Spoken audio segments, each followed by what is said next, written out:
One of the safest investment is mutual funds అని అందరూ చెప్తూ ఉంటారు. మరి మ్యూచువల్ ఫండ్స్లో ఒక ఫ్యామిలీ కనుక ఇన్వెస్ట్మెంట్ చేస్తే ఆ ఫ్యామిలీకి వచ్చేటువంటి బెనిఫిట్స్ ఎలా ఉంటాయి, ఎంత వెల్దీ అవ్వచ్చు, ఈ విషయాలు మీరు తెలుసుకోబోతున్నారు ఈ వీడియోలో. సో వీటికి సంబంధించి మరింత సమాచారం మనతో చెప్పడానికి qualified personal finance professional Sairam గారు ఉన్నారు. సో వారి మాటల్లోనే మరింత సమాచారం అడిగి తెలుసుకుందాం. హాయ్, హలో, నమస్తే, వెల్కమ్ టు సుమన్ టీవీ. నేను మీ Rajeev Pasupuleti. So let's start. So hi sir, నమస్తే.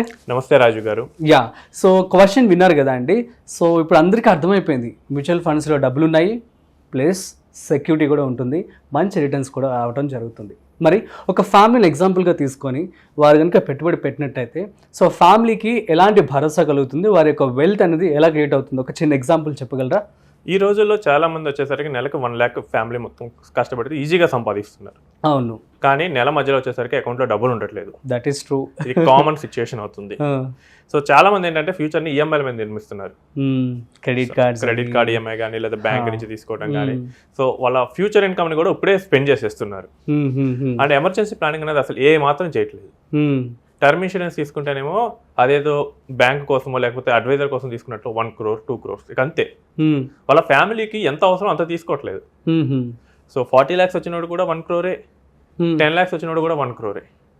సో అసలు వాళ్ళ అవసరానికి తగ్గట్టు తీసుకోవట్లేదు. హెల్త్ ఇన్సూరెన్స్ వచ్చేది మా కంపెనీ ఇస్తుంది కదా, సో ఆ కంపెనీ ఏదో వాళ్ళదైనట్లు ఫీల్ అయ్యి చెప్తున్నారు. ఓకే, ఇప్పుడు అసలు నేను నా క్లయింట్ స్టోరీ చెప్తాను, చెప్పండి. సో ఇది 2019లో నేను ఆయన కలిశాను. ఓకే, అప్పుడు ఆయన ఏంటంటే కాగ్నిజెంట్ కంపెనీలో SDE 2గా పనిచేస్తున్నారు. Okay, software development engineer level 2. Okay, so పెళ్ళయింది, వైఫ్ ఉంది, ఆమెమో స్కూల్ టీచర్గా వర్క్ చేస్తుంది. ఓకే, సో నా జీతం వచ్చేసరికి ఆయనకేమో 60,000, ఈమెకేమో 15,000. సో ఇది నార్మల్ మిడిల్ క్లాస్ సిచ్యువేషన్ లాగే ఉంది. సో అసలు ఏం చేస్తున్నారండి ఇప్పుడు వరకు, సేవింగ్స్ ఏమన్నా ఉన్నాయా ఏంటి అని నేను అడిగాను. ఓకే, సో ఏం లేదు సాయిరామ్, నాకు జస్ట్ హోమ్ లోన్ ఉంది, 20K నేను ఈఎంఐ కడుతున్నాను, ఒక 5,000 చిట్స్. స్పౌజ్ ఇన్కమ్ అయితే నేను టచ్ చేయను, ఆమె తను ఇన్కమ్ తనే వాడుకుంటుంది, లేదా తను అవసరమైతే ఇంటి కోసం వాడుతూ ఉంటారు. సో నాకు కొంచెం యాప్ట్ గానే అనిపించింది. ఓకే, బట్ ఇక్కడ చూస్తేనేమో ఫ్యూచర్ కోసం వాళ్ళు ఏం సేవ్ చేయట్లేదు. చిట్స్ కడుతున్నారు, 1 lakh వస్తే సంథింగ్ ఏదో స్పెండ్ చేస్తున్నారు. సో బాబు ఉన్నాడు 2 years. ఓకే, సో బాబు కోసమైనా కానీ ఫ్యూచర్ కోసం అని చెప్పేసి ఇన్వెస్ట్మెంట్ చేయమని చెప్పాను. ఓకే, సో చాలా ట్రై చేశాను, చివరికి ఒప్పుకున్నాడు. అది కూడా వాళ్ళ బాస్ మ్యూచువల్ ఫండ్ పోర్ట్ఫోలియో చూసాక. ఓకే, సో 15K పెట్టడానికి ఒప్పుకున్నాడు. ఎందుకంటే అప్పట్లో 15 రూల్ ఫేమస్. ఇప్పుడు 15 వర్కౌట్ అవుతుందంటారా? 15 వర్కౌట్ అవుతుంది, కానీ ఇన్ఫ్లేషన్ వల్ల దాని వాల్యూ పడిపోతుంది. సో చివరికి 15,000 అయితే స్టార్ట్ చేశాడు. 2019 అంతా బాగానే జరిగింది. 2020 వచ్చేసరికి కోవిడ్. అవును, సో లాక్డౌన్ వచ్చింది, ఆయన హోమ్ టౌన్ గుంటూరు వెళ్ళిపోయాడు. సో లాక్డౌన్ ఎక్స్పెన్సెస్ ఏముండవు, సొంత ఊరికి వెళ్ళిపోయాడు కాబట్టి. అండ్ ఐటీ బూమ్ ఉంది, ఈవెన్ వాళ్ళ వైఫ్ ఇన్కమ్ స్టాప్ అయినా కానీ ఐటీ బూమ్ అవటం వల్ల ఆయన కొంచెం బెటర్ పే వచ్చింది. ఓకే, ఈసారి ఏంటంటే కొంచెం స్టెప్ అప్ చేశాడు. సో 19 ఇంక్రీజ్ చేసుకున్నారు, 15 నుంచి 4,000 ఇంక్రీజ్ చేశాడు, 19,000. అది కూడా ఏంటంటే ఇక్కడ హౌస్ హోల్డ్ ఎక్స్పెన్సెస్ సేవ్ అయ్యాయి. ఓకే, సో దానివల్ల 19K చేశాడు. ఓకే, సో కోవిడ్లో ఏంటంటే అందరికీ హెల్త్ ఇష్యూస్ ఇవన్నీ అందరూ చూశారు అప్పుడు. ట్రూ అమ్మో. సో నాకు కూడా అప్పుడు ఏంటంటే ఇన్కమ్ రెడ్యూస్ అయింది. అవునా? Okay, we do cell mutual funds, PMS manage చేస్తాం, మా వాల్యూ మీద మాకు ఫీ వస్తుంది. అయినా ఆ టైంలో అందరూ భయపడిపోయారులే. కానీ నేనేం చేశాను అంటే ఇన్కమ్ ఎలా గ్యాప్ చేయాలని ఫిల్ చేస్తున్నప్పుడు హెల్త్ ఇన్సూరెన్స్. మీరందరూ పెద్ద కన్ఫ్యూజన్ లో పడిపోయి ఉంటారు కదా ఆ టైంలో. అసలు ఆ టైంలో అసలు ఏం జరుగుతుందో ఎలా ఉంటుందో కూడా తెలియదు. ఆ టైంలో కనుక వాళ్ళ చాలా భయం వేసేది. సో ఇన్కమ్ లాస్ అయింది. మేము ఏం చేసాం అంటే హెల్త్ ఇన్సూరెన్స్ లో నేను దిగాను. ఓకే, దిగి నేను ఆయనకి పిచ్ చేశాను. అసలు రిలక్టెంట్ గా ఉన్నాడు. ఆల్రెడీ కంపెనీలో నేను టాప్ ఆఫ్ 10 lakhs తీసుకున్నా అన్నాడు. బట్ ఏంటంటే వాళ్ళ వైఫ్ వాళ్ళ రిలేటివ్ సైడ్ న్యూస్ విన్నది, ఆల్మోస్ట్ ఒక 30 lakhs పెట్టారంట అని చెప్పేసి. ఓకే, హాస్పిటల్లో బెడ్స్ ఇవన్నీ దొరక ఎక్కువ స్పెండ్ చేశారని. సరే, షీ వాస్ కన్విన్స్డ్. ఓకే, నేనేం చేశానంటే ఒక 30K పెట్టి 25 lakhs పాలసీ ఇప్పించాను. ఓకే, ఫస్ట్ వేవ్లో ఏం జరగలేదు, కానీ సెకండ్ వేవ్లో హిట్ అయింది కోవిడ్ వల్ల. బా ఆల్మోస్ట్ 22 lakhs పే చేశారు. బా 15 lakhs కార్పొరేట్ పాలసీ కట్టింది, 7 lakhs ఈయన పర్సనల్ పాలసీ కట్టింది. ఇప్పుడు హెల్త్ ఎమర్జెన్సీ ఏంటో ఆయనకు అర్థమైంది.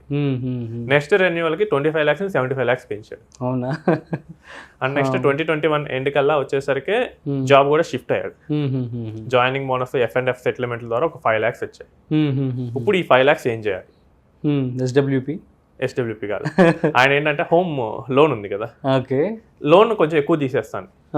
వాళ్ళ వైఫ్ ఏమో గోల్డ్ కొందామని చెప్పేసి నన్ను అడిగారు. సో నేనేం చేస్తాను అంటే, మీరు ఇప్పుడు హోమ్ లోన్ క్లియర్ చేస్తారు, బట్ రేపు ఏదైనా ఎమర్జెన్సీ అయితే మళ్ళీ ఈఎంఐలు కట్టాల్సిందే కదా. బ్యాంకర్ మహా అయితే 3 months ఆగుతాడు, తర్వాత దాన్ని ఎన్పిఏగా కన్వర్ట్ చేస్తాడు. సో అందుకనే మిమ్మల్ని మ్యూచువల్ ఫండ్లోనే పెట్టండి అని చెప్పాను. ఓకే, రిలక్టెంట్గానే ఉన్నారు అప్పుడు కూడా. యా, చివరికి వాళ్ళకి ఏంటంటే ఎమర్జెన్సీ సిచ్యువేషన్ గుర్తొచ్చేసి సంహౌ ఆ నైట్ వాళ్ళు మాట్లాడుకున్నారంట. తెల్లారి ఫోన్ చేసి ఓకే లెట్స్ ఇన్వెస్ట్ అని చెప్పాడు. గుడ్. సో ఈ గేమ్ మీ దట్ చెక్, ఓకే, ఇన్వెస్ట్ చేసాం. సో అంతా బాగానే నడిచింది. కొంచెం శాలరీ కూడా ఈసారి ఇంక్రిమెంట్ అవడం వల్ల 30K చేశాడు. ఓ సూపర్. 2023 కల్లా ఆల్మోస్ట్ 40K అయింది. ఓకే. సో నెక్స్ట్ టైం కూడా ఆ మార్కెట్ గ్రోత్ అనేది ఆ 2020 నుంచి 2023 మధ్య మార్కెట్ గ్రోత్ ఇది చూశాడు. సో పెట్టిన ఫండ్స్ డబల్ అయిపోయినాయి. సో ఆయన ఇన్వెస్ట్మెంట్ కన్నా ఆల్మోస్ట్ 2 times ఆయన వాల్యూ ఉంది. అంటే 10 lakhs ప్లస్. యా, 15కి వెళ్ళిపోయిందా? ఇంకా ఎక్కువే ఉంది. గ్రేట్. అప్పుడు ఏంటంటే వాళ్ళకి వాళ్ళ వైఫ్ వాళ్ళ సైడ్ ఒక ల్యాండ్ సేల్ చేస్తే 5 lakhs వచ్చాయి. ఇది కూడా పెట్టాడు. సో అంతా బాగానే నడుస్తుంది. సిప్ కూడా వచ్చేసి ఆల్మోస్ట్ 50,000 చేస్తున్నాడు. మొన్న 2025లో job loss. Okay, no problem. ఇప్పుడు ఏంటంటే ఆయన అకౌంట్లో 60 lakhs బ్యాలెన్స్ ఉంది. గ్రేట్. సో ఎంత అవసరం మంత్లీ? అవును. సో నాకు మంత్లీ వచ్చేసరికి 1 lakh అన్నాడు. సో ఓకే, నీకు 60 months వస్తుంది. ఆ 1 lakh కూడా ఏంటంటే ఆయన ఈ సిప్ని ఎస్టిమేట్ చేసుకున్నాడు. ఓకే. సిప్ ఏం అక్కర్లేదు, 60,000 తీసుకో, ఉన్నది గ్రో అవుతుంది అన్నారు. 60,000 అంటే ఆల్మోస్ట్ 100 months. అవును. సో టాలెంట్ ఉంటే కనుక 3-4 monthsలో మళ్ళీ జాబ్ వచ్చేస్తుంది. అవును. So by April he got the job. Okay, with in 1 or 2 months. 3 months పట్టేసింది. 3 monthsలో ఆయనకి తిరిగి జాబ్ వచ్చేసింది. Okay, 2 lakhs per month. Great. So ఇప్పుడు ఏంటంటే ఆయనకి ప్రతి ఫ్యామిలీలో వచ్చే సిచ్యువేషన్స్, జాబ్ పోవటం కానీ, ఇన్కమ్ టైట్ అవటం కానీ, ఇలాంటివన్నీ జరుగుతూ ఉంటాయి. ఇలాంటివి జరిగినప్పుడు లిక్విడ్ అసెట్ కనుక ఉంటే ఎంత భరోసా ఇస్తుంది? ఎగ్జాక్ట్లీ. సో ఈ కేసుకి ఏంటంటే లిక్విడ్ అసెట్ ఉంది. సో ఆయనకి హోమ్ ఉంది. స్టార్టింగ్ ఎలా స్టార్ట్ అయింది? చిన్న 15,000తో ఎంత బాగా నరేట్ చేశారు. I mean to say like భలే బాగా ప్లాన్ చేశారు. అంటే ఒకసారి గ్రోత్ చూసిన తర్వాత 23 నుంచి నాకు ఈజీ అయిపోయింది. ఫస్ట్ లో అయితే అసలు we have series of discussions. So అసలు పెట్టడానికి ఇష్టపడలేదు. Very nice. బట్ ఎప్పుడైతే వాళ్ళ బాబు అన్న ఎమోషన్ టచ్ చేసామో అప్పుడు స్టార్ట్ అయ్యాడు. తర్వాత ఏంటంటే ఇప్పుడు 60 lakhs ఉంది. ఇప్పుడు ఏమవుద్ది, ఇంకొంచెం ఎక్కువ పెడతా మొదలు పెట్టాడు. ఓకే, కరెక్ట్గా ప్లాన్ చేస్తే నెక్స్ట్ 10 years ఆయన ఇప్పుడు ఆల్మోస్ట్ 36-37 ఉన్నాడు. నెక్స్ట్ 10 years ఆయన ఫైర్ నెంబర్ ఆయన అచీవ్ అవుతాడు. సో ఆయన ఓన్ ప్యాషన్స్ని ఆయన తీసుకోవచ్చు. Okay, very nice. సో ఇలాంటివన్నీ లైక్ ఏంటంటే ఆ ఫ్యామిలీ ఇప్పుడు ఫినాన్షియల్లీ వెల్ బీయింగ్ స్టేట్లో ఉంది. ఓకే, ఇప్పుడు ఏ వేటికి భయపడాల్సిన అవసరం లేదు. He has an good health insurance, emergency corpus కూడా మ్యూచువల్ ఫండ్ల లాగా ఉంది. ఓకే, రియల్ ఎస్టేట్ వాల్యూలోనేమో హోమ్ ఉంది. సో ఇంకా ఒక ఫ్యామిలీకి ఇంతకన్నా కావాల్సింది ఏంటి? సూపర్. సో అట్లా ఒక ఫ్యామిలీకి మ్యూచువల్ ఫండ్స్లో ది బెస్ట్ వెల్త్ అనేది క్రియేట్ అవ్వడం జరిగింది. బెస్ట్ వెల్త్ కాదు కానీ అండి, యూస్ఫుల్ వెల్త్. యా, ఇప్పుడు మిగతా వాటిలో కూడా ఉన్నాయి, ల్యాండ్స్ ఉన్నాయి, కానీ అవసరానికి ఆదుకోవు కదా. ట్రూ. అదే ఆయనకి ఆ సెక్యూరిటీ ఇచ్చింది. ఇప్పుడు ఆయనకి ఏంటంటే ఒక 100 months నాకు ఏం చేయకపోయినా నా ఫ్యామిలీకి ప్రాబ్లం లేదు. This gives the confidence. Yes, exactly. ఇప్పుడు ఆయన ఏం చేశాడంటే వాళ్ళ ఫ్రెండ్ కూడా తీసుకొచ్చాడు నా దగ్గర. ఓకే, వాళ్ళ ఫ్రెండ్ ఏంటంటే కంప్లీట్ ఆపోజిట్. ఈ నెవర్ బిలీవ్డ్ మ్యూచువల్ ఫండ్. ఆయన మొత్తం చిట్స్ వేసి మొత్తం ప్లాట్స్ కొన్నాడు. ఇద్దరు జాబ్ లాస్ అయ్యారు. అయ్యో. నేనేమో వేరే వాళ్ళని ఫోన్ చేశారు, టైట్ గా ఉంది మంత్, ఒక 1 lakh ఇవ్వవా. ఈయనకేమో ఆ ప్రాబ్లం రాలేదు. Is in a position to give ఏమో మేబీ. వన్స్ ఈయన జాయిన్ అయిన తర్వాత ఆయన రెఫరల్ ఇచ్చి ఆయన కూడా తీసుకున్నాడు తిరిగి.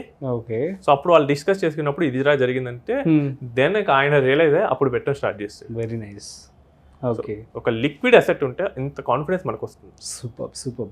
Thank you so much Sairam గారు. సో గైస్, అర్థమైంది కదా, చాలా చక్కటి ఎగ్జాంపుల్ అనమాట. ఒక ఫ్యామిలీకి మ్యూచువల్ ఫండ్స్లో ఇంత తెలుగు ఇన్వెస్ట్మెంట్ చేస్తే ఎంత అద్భుతాలు సృష్టించవచ్చో, ఎంత మంచి యూస్ఫుల్ వెల్త్ని క్రియేట్ చేసుకోవచ్చో అర్థమవుతుంది.